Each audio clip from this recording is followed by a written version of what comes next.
So who should I network with? This is an interesting one, I think.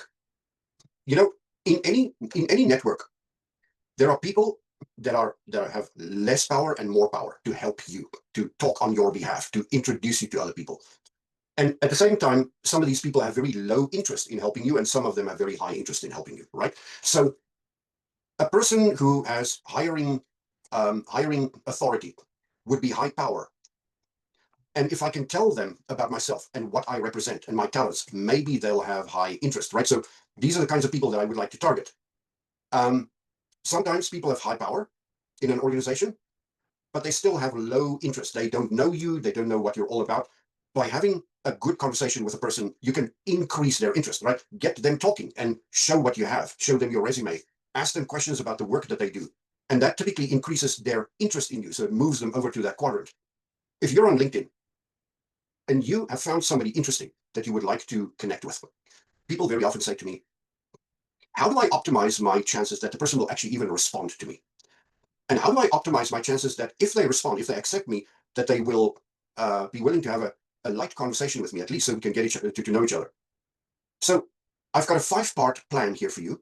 Or is it a 6? It's a 7-part plan of how you can reach out to somebody for the first time on LinkedIn. Number 1, read the person's profile. And I mean it. Don't just scan it.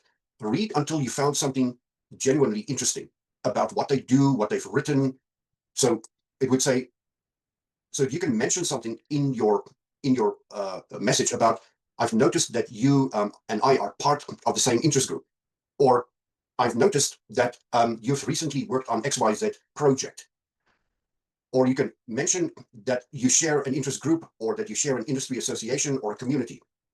You might even mention to the person that I've noticed that on your profile that you previously worked in Nigeria and you're now in Canada. I am the same.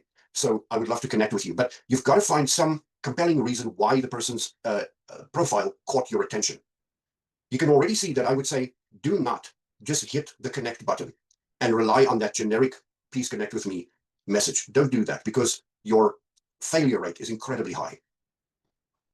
And then state your purpose clearly. Say to the person why you're reaching out. Now, in the workbook, you'll see examples of what you can say about your purpose.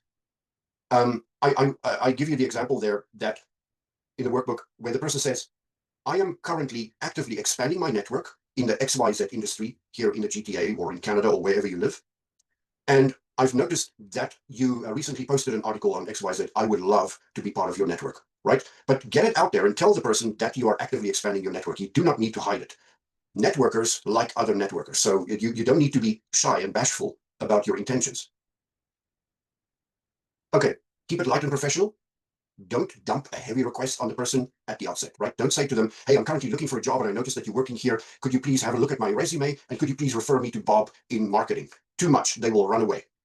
Get a conversation going first. That is how relationships work. That's how social relationships work.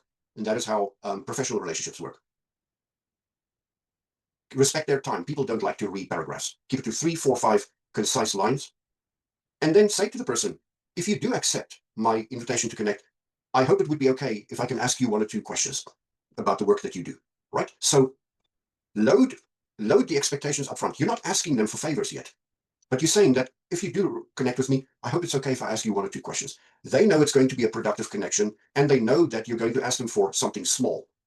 So that sort of pre-qualifies the quality of the connection already.